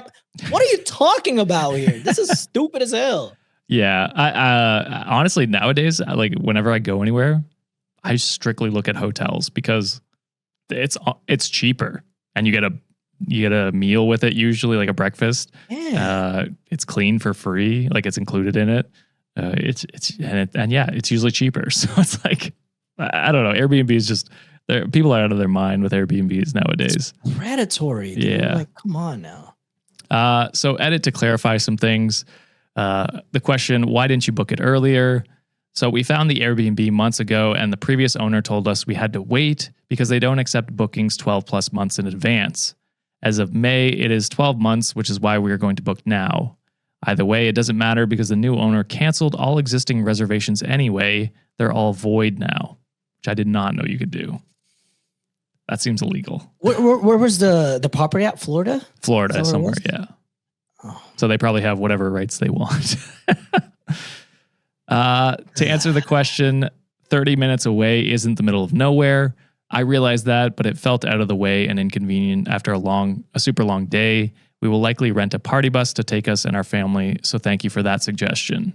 Which, I mean, that's what we did at our wedding because we were, but probably about 30 minutes out of the city. It was about the same. So yeah, we did the exact same thing. And then why did you book a venue with no Airbnbs or hotel nearby? And they say there are hotels and Airbnbs within 10 to 20 minutes, and we have a room blocks for guests, but we wanted to stay in a big Airbnb with family. There aren't many with 5+ bedrooms near the venue, but now we have the bus option, so it's fine. At the end of the day, the main reason we're angry is the fact that someone would exploit couples and families to that degree. I don't care that it's good for business, it's morally bankrupt, and I would never do that to another person, plain and simple. It says a lot about you if you're thinking, that's just smart business.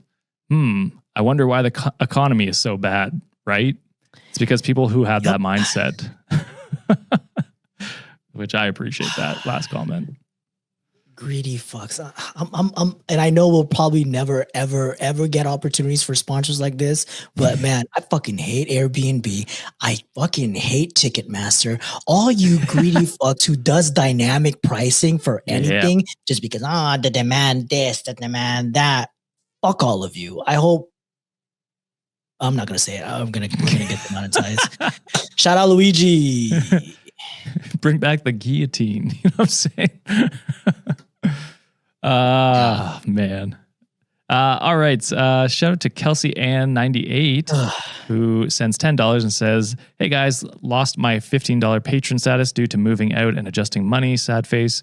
So sorry, but this is my first appointment with the boy apartment. Oh. Still watching every week. Love y'all. Sorry, Sean, for being poor. No, that's Kelsey, we appreciate you listening and we appreciate that donation. Hope the new apartment's going well. We hope so too. And hey, we will be here damn near forever. So when you're ready to come back, we will be here. There's going to be a lot of content waiting for you. We still put out free content for you. So we do. BBJ says, Josh saying being a landlord's ghetto, eat the rich. I say being a landlord is, if you own your own land, that's fine. But if it's when you own multiple properties, sit on them and charge people at the ass to use them, that's when I think you're a piece of shit. Yeah, shout out Mom Domini, man. Like Yeah. he did it right. Started taxing the fuck out of everybody. I'm okay with people like having like, one additional one for like, like an extra stream of income. But when it starts becoming greedy and you just start owning like a bunch of other families can benefit, or just it drives the price down so everyone can having a home, it should be a damn universal right. This shit is so stupid how selfish people are. Yeah, we should focus on getting everyone homes first, and then if we can focus on if people have extra money, they get a second like cottage or something like that. You know what I mean? Like it's crazy that. Anyway, we'll get off our soapbox and we'll continue on with the show. We will. All right, next story for the day. How many do you have left, Josh? I got two more. Two more. They're fairly short. Okay. Let's do this one. This one is from r/petty revenge. This one is titled, "Mock me for not going to a strip club? Wait until your wife finds out." Okay. I think it's weird to mock someone for not wanting to go to a strip club because like I've just never been to one either. Never wanted to. So it's not something that like even for all the bachelor parties I've been to, it's never been a thing. Like that's even been brought up as someone wanting to do. So I don't know. This is get his ass as Hydragenite says in chat. Last time I went to one for a bachelor's, like I texted Juliet, I'm like, hey, I'm withdrawing a certain amount of cash and that's it. I'm like, here's a screenshot. After that, I'm done. My friends were like spending like hella money and I just sat there in the corner like, no, that's too much. This is so many fucking, I could have caught like 100 tacos for this. Are you kidding me right now?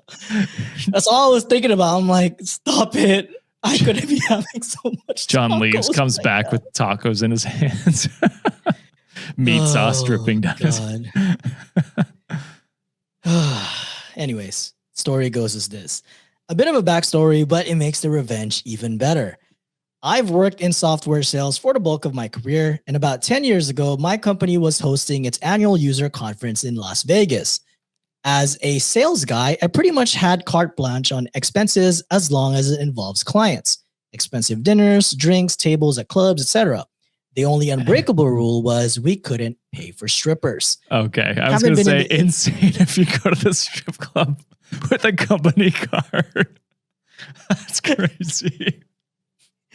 I do miss having like, because I used to have like clients and all that too. Like, man, anytime like we would just have to like have a sit down meeting with anybody, I miss fucking having like a company black card. I'm like, oh, telling me could order all this food, and I'm like, I don't give a fuck. Like y'all got money. I'm fucking charging this shit like crazy. Oh, I agree with that. I just can't imagine the depraved employee where they had to make this a rule. Hey, you can use it on whatever else you want, but don't use it on strippers is a crazy rule to have had to implement. Having been in this industry long enough, I realized what guys would do to get around this. It was common for them to explain to a manager at a strip club and that they would have the girls' tips added to the bottle service. Even with that in place, I never thought it was a good idea to play that game, nor did I think it was a good idea to go to a strip club with clients. It was never a good look in my mind. I agree. Yeah. I was roughly 27 or 28 at the time, and one of the older guys, late 40s, Jim, was the typical sleazy sales guy. He would tell half-truths to prospects, overcharge them, oversell, etc. The type that creates a hassle for the services and implementation teams, but he still got paid, so he didn't care.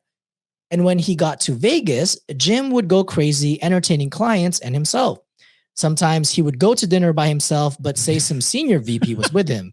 And he also abused the stripper loophole. Brazilian sage, boss makes $1, I make a dime. That's why strippers on company time. That's so fucking funny. That's a shirt. Yeah. One of the reasons he tried to get a group to the strip club each night was that he had a very conservative wife. She made the kids go to local Christian school and the family went to church every Sunday. She hated the annual trips to Vegas to the point that he would tell stories that he wasn't allowed to bring his suitcase in the house. He had to leave it in the garage where the laundry room was, and she would wash his clothes and then sanitize the washing machine.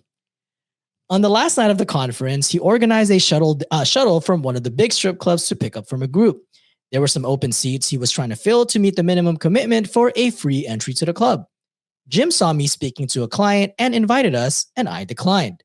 He started mocking me about scared of pretty ladies or that I would probably nut the first time one of them touched me, etc. This would have normally not bothered me, but he did it in front of my client. Stated, I don't want to go because I don't think it's professional. He left, I bought my client another round, and we joked about the douchebag. Then I was on my own and decided to walk the strip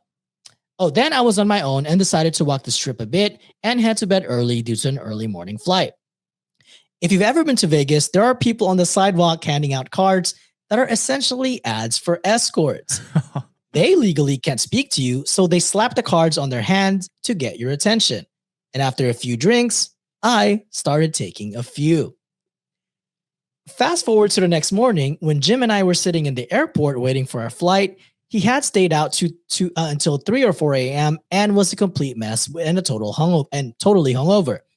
I was 100% and enjoying his condition. At one point, he went to the bathroom and asked me to watch his bag. When he was out of sight, I added those escort cards in his bag. Oh, yes. And when his wife went to do her laundry routine when he got home, she was not happy. She didn't believe in divorce, but they were suddenly going to church 3 times a week and had weekly counseling session with their pastor. This also led to Jim dropping out of his weekly golf league.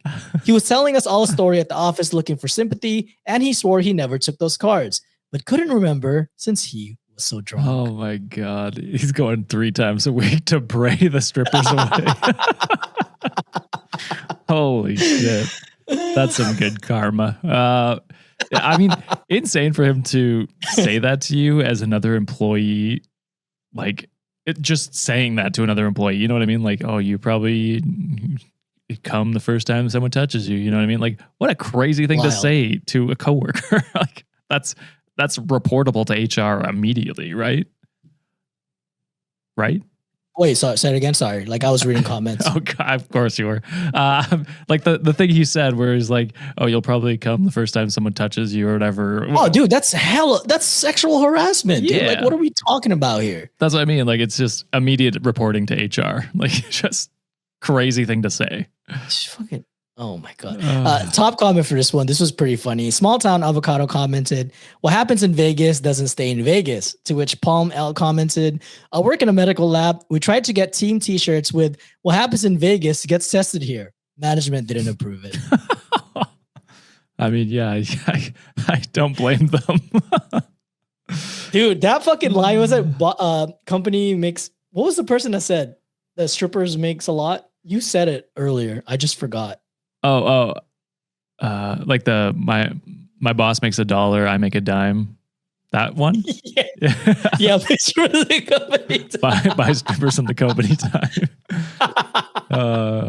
I fucking love that. Oh, shit. All right, John. I've got 2 more, like I said. I did lie. The last one is not a wedding drama one, but this one is. Posted by That Plant Mom, and it's titled, I was hit by a car 2 weeks before the wedding. Oh, are you okay? Are there injuries that will... They wrote the post, so they're still alive. It still is terrible and awful that it happened to you. But yes, they are. I mean, did they... mentally were able to go through the wedding? We're going to find out, John. That's what I meant. Like, if they're okay. Like, of course they fucking wrote the post, people. Come on now. Okay. And quick shout out to Lunessa33, who sends $5 and says, in regards to the venue one I did before, it should be included in venue pricing. Secondly, grats to everyone who are walking towards their success. Condolences to all who have lost. I bought Al Hood. I don't know what that means, but I appreciate the donation. And I agree that if they want it to be like part of the venue pricing, then yeah, that makes sense. And then shout out to RP Teen Titans 11 who sends $2 and says, "Can you guys wish me luck on an interview, please?" Absolutely. Oh, good luck. Teen Titans. I do. Beast Boy is the coolest. I love Beast Boy. You know what? That would have been my guess for who you thought the coolest was. Yeah. Beast Boy is cool as shit. I liked Raven, I think, as a kid. Ooh. What was the chant that she says? Azraz, something, Zinthos. You had the most OP Raven power, too. It's just crazy. Dude. All right. So, as I said in the title, I was hit by a car 4 days ago. I'm okay, but I have a lot of bruising and a broken left leg. I'm now in a wheelchair. I know that both the church and the venue are wheelchair accessible, as another guest is an ambulatory wheelchair user, so she may have to use it throughout the day. I obviously will have to use mine as well. I can't move on to crutches for another 5 weeks, and that's only if my healing goes as well as expected. In a phone call this morning, the bride suggested it would be best if I didn't attend because I, quote, me and other guest name would be stealing all the attention, especially with your cast and bruising. Maybe you can just come to the reception and buy a new dress to cover up all that mess, end quote. The way I would be contacting the person that also hit me and just like, do you want a job? Hey, I've got a mission for you. Make life-changing money right now? I'll drop the charges if you do this. I agree. That's a crazy take, John, but I love it. Oh, fuck? That bride is insane. Holy, what an insane thing to say to someone.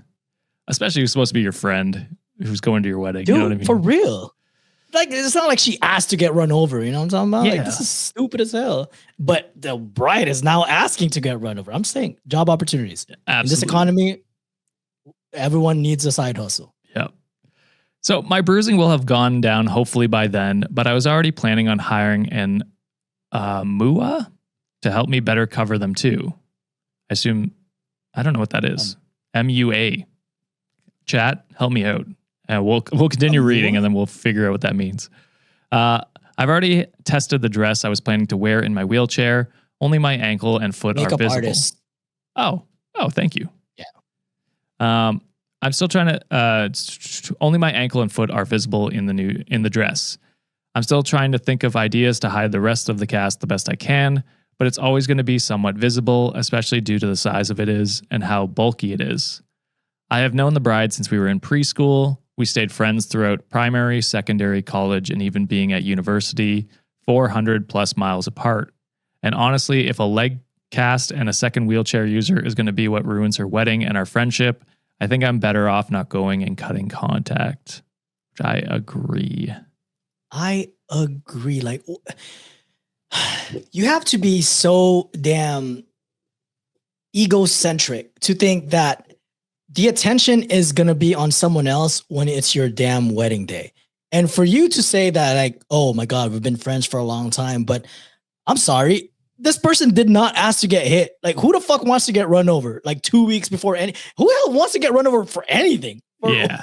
Unless you're doing insurance fraud, which, don't do that. That's bad. But, it's insane to me how like apathetic and not also like uncaring this supposed friend is. Like, my first concern would be like, hey, are you okay? I would go double down on the venue, just be like, hey, I just want to make sure that there's ample space for, like my bridal party to be able to be, what do you call that? Like aligned, like during the wedding party, do they have enough space? Is the wheelchair accessibility like, good for, is there enough space for my friends? That's basically what I'm going to ask. And of course, the first thing I'm going to say is like, are you okay? Like, and personally, if OP was like, hey, I'm hurt, I unfortunately have to drop out the party because of my condition.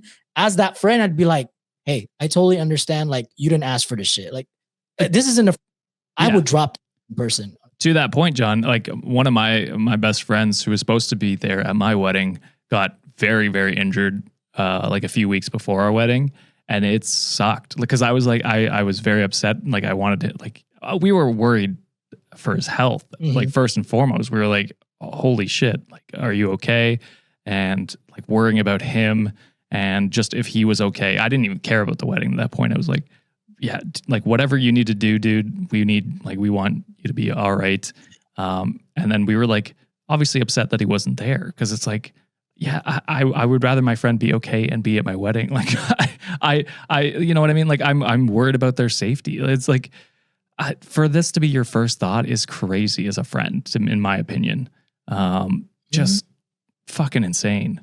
And also my friend is okay. So just everyone who would worry about that. But yes. And then Cat's Jarman Pants said, oh yeah, I'd be fucking that shit off into the sun, which is a wild statement.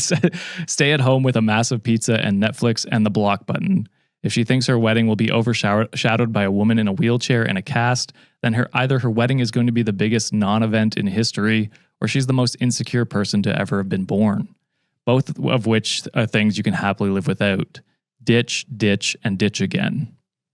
So yeah, just I agree. If like what an insane thing to say that about people who are supposed to be your friends and just the ableism comments of being like, oh yeah, you and the other person in a wheelchair are going to take away from my wedding. Like, what the fuck is wrong with you? Again, business opportunities. If, a car just happens to be too extreme, I don't know, maybe hire someone who just happens to want to get their potassium intake for the day. Yeah, it just happened to be in the same vicinity or the area where the bride to be, I don't know, Mario Kart that shit, throw banana peels in front of her fucking like walking path or something. She slips. Oh my God, my ankle broke type shit. Like not all of you guys are going to be in a damn cast or a wheelchair. Yeah. I'm just saying. Yeah. And Lunessa 33, when that last part of their last one that they sent that I couldn't read, they said, I bought an illegal hoodie because it's a 150 letter limit, so they couldn't put that all in. So shout out to Lunessa for donating $2 again to clarify that. We appreciate you. The cheesy boy in a Patreon chat, you keep asking to get auto mod turned off. Like it makes me not really want to turn auto mod on ever again. So if you keep asking, it ain't gonna happen. What do you want to put? That's I'm scared of what you want to put now. That's what I'm. Y'all blame Fred for this. And Fred is a huge reason why auto mod is on. So Fred is 90% of the reason. Oh, I've saw all your comments the whole time, cheesy boy. I just wanted to ignore it. All right. John, you got one more? I got one more. All right. This is going to be a pretty, this one's going to be okay. But this one is from Today I Fucked Up, titled, Today I Fucked Up by Playing with Crystal Meth in the First Grade. Oh. I mean, that's not really your fault then, I think, because many adults seem to have failed you in this case, in my opinion. Oh, all right. Story goes as this. Well, you can guess from the title that this was not today, but many moons ago when I was a wee little lad. I'm still a wee little lad. Did you My love teacher was berries and teaching us berries and cream, berries and cream. I'm a little lad that loves berries and cream. My teacher was teaching us about geography the whole week, and I wanted to start a rock collection. After my grandma gave me a few to start me off, I was excited to start collecting. After school, one fateful day, I and my friend, we'll call him Jake. For Jacob. Oh my God. It's full circle. It is a full circle. We're looking through a pile of rocks in the school when we found quartz, or what we thought was quartz. I remember it so well, how Jake put it up to his nose and took a big sniff. Jake, where the fuck did you learn that in first grade? That's crazy word. He's never been the same since. He started a podcast with Kevin. This is canon event. Then it was time for me to be picked up by my dad, and Jake broke the rock in half so I could have a piece. It split into these little splinter, which I just fiddled with in my hands. Then my dad looked over. Now, he was at the time, but that's a whole different story, a police officer, and immediately noticed that it was a drug. He calmly told me to put it down, then once we got home, pulled out a drug test. Sure enough, it was meth. My dad called the school and everything was fine, and he safely disposed of the meth and the story's over, right? Well, no, because the school called Jake's dad and he was furious. Not that there was meth, but that they thought it was meth. I don't know. They wrote that weird. He came into the office with a lighter and lit the meth, saying that it isn't burning, so it's not meth. So he lit crystal meth in a school office. What the fuck? The administration then called my dad, saying that he was wrong. My dad called them out for lighting meth, and that was the last of it. Until the next morning, where my principal pulled me aside asking where I found it. Then she told me to keep it a secret. Where'd you find it? I need more of it. God damn. To which they commented, jerk with righty noob commented, where'd you find it? To which OP put, sorry, could have been clear in the post. It was at the school right beside the sidewalk. Still have no idea how it got there. To which another OP commented, clearly your principal dropped it. I think it was your principal. If I had to guess. That's crazy. God damn. Oh. All right, John. I got one last one here. Posted on r/neighbors from hell. And it's by smart_extension 2736. Title is, how much privacy are neighbors owed in a backyard fight? Like y'all having a fight club in the back and there was bets, or it was like a tree just happened to be crossing. But I want to imagine an illegal fighting den here. That's fighting ring. Let's take it to the yard, the backyard. Yeah. Backyard brawl type shit that no one really talks about. Okay. All right. So my spouse and I spend a lot of time outside because we have a young kid. We sit on our screened porch a lot, grill, garden, let our kids splash around in a kiddie pool, etc. We're honestly pretty low key, no parties, no huge groups of people over, no blasting music until midnight. We're usually inside by 10 and in bed before 10. Or we're usually inside by 7 and in bed before 10. Our houses are maybe 40 feet apart and the fences to our yard are basically back to back. So most suburbs, I'm picturing. Yeah. So hearing people outside is just part of living here. If people are on their porch or in their yard, you can hear conversations sometimes, especially in the summer when everyone has their windows open. Today, our neighbors came outside fighting, and after we had already been outside for a while, I ignored it and continued to play with my kid.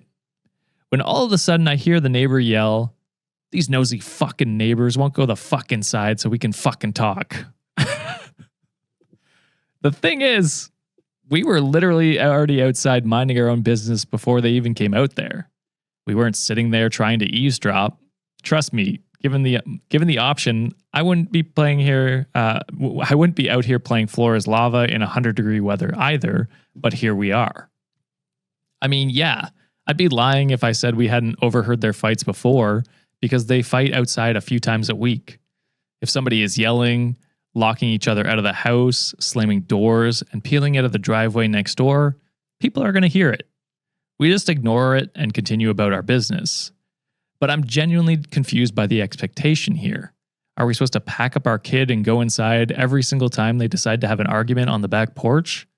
Now I feel weirdly self-conscious about simply being outside at all, which honestly pisses me off because our porch is basically our unwinding space, and we literally just bought a small pool for the summer.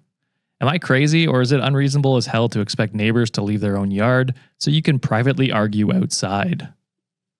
Bitch, do you own the land privately? Last time I checked, I'm also paying property tax in this motherfucking house. Yeah. And you know what? Just to be petty, y'all want to keep fighting outside?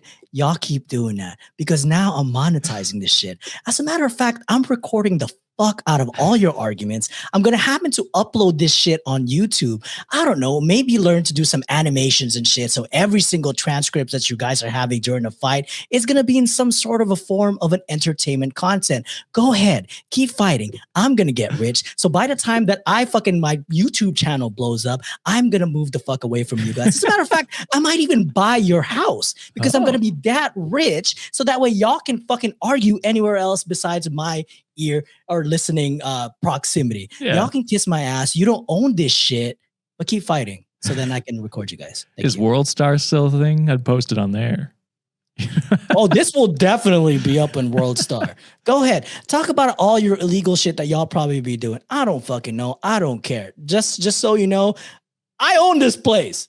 I have as much right here that I like you.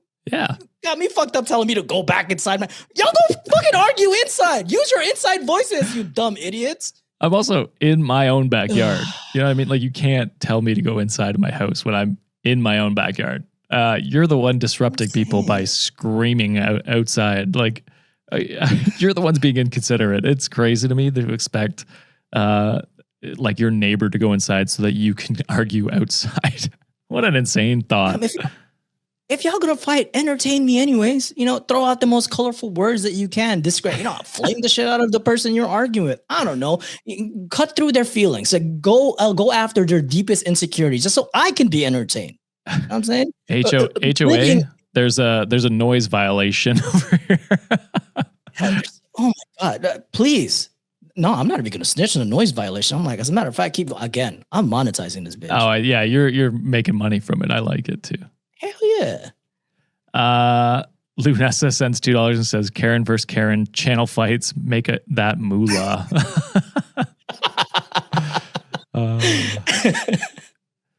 Hell yeah, John. Well, that is our 2 hours. Thank you very much for hanging out with us. We appreciate you hanging out. If you watch hockey, please, please, please support Carolina or the Canadians because this can't happen. They cannot be the winners. In no way do I want people accused of sexual assault being the winners of the Stanley Cup Finals, okay? It can't happen. I don't want that. We're in the bad timeline where the Panthers won the last 2 years with their mega-ass president, and now we're going to get this shit. I fucking hate it. We live in hell. Go off, Hockey King. But if you like the show, subscribe, give us a like wherever you listen. This will be posted on Spotify, YouTube, Apple Podcast, wherever you listen shortly after this. And John, is there anything you want to shout out today? To all the patrons like complaining about Automod being turned on, this is a free stream, people. When you get your turn, you will get your turn. Here, you know what? Turn it off for 2 seconds here at the end. We'll see what unhinged stuff comes in. Let's see. There you go. Yeah. You're like 2 seconds. We're not going to put it on the live chat. Go. And off. That's enough. You see fucking what? The first thing you guys said, Fred put penis in the butt. Are you kidding me right now? Mrs. Sage said, did you see my Twitch stream streak? I did not, but thank you very much for supporting us on Twitch as well. I know it's our least followed platform, but we appreciate everyone over there who follows us as well. I have no idea how to run Twitch very well, so it's surprising that we have people that listen there anyway, but we did hit 500 followers on there not too long ago. So appreciate that. Yeah. Oh, that's pretty cool. All right. 3 streams in a row. Hell yeah. We appreciate that. But yeah, this will be our last scheduled public stream for a little bit here anyway. Sean and I may hop on throughout June at some points whenever we have time, but obviously Sean is busy getting ready for the baby. I will be busy, hopefully working on my house. So we'll see. We'll have less time, and then when John's back, maybe him and Sean will do nightly public streams or something like that. I'm not sure exactly how we'll do that, but yeah. But yeah, if you want to support us, reddit.wikishop.com. We've got the illegal Chippa merch up there right now. All the like the donations that we're going to be going to NAMI this month, and then next month we're going to release the Gaycation merch again. Get excited for that. As usual, we will be doing the Trevor Project for the month of June because that just makes the most sense. It's Pride Month, and we want to support those in our community who are part of that community. So half the profits for our merch goes to a good cause. So you can buy some crazy merch and know that it's going to do some good. John, is there anything else you want to say before we close out the episode? Jacob and Kevin signing out. Hell yeah. See you later. Bye. Get therapy.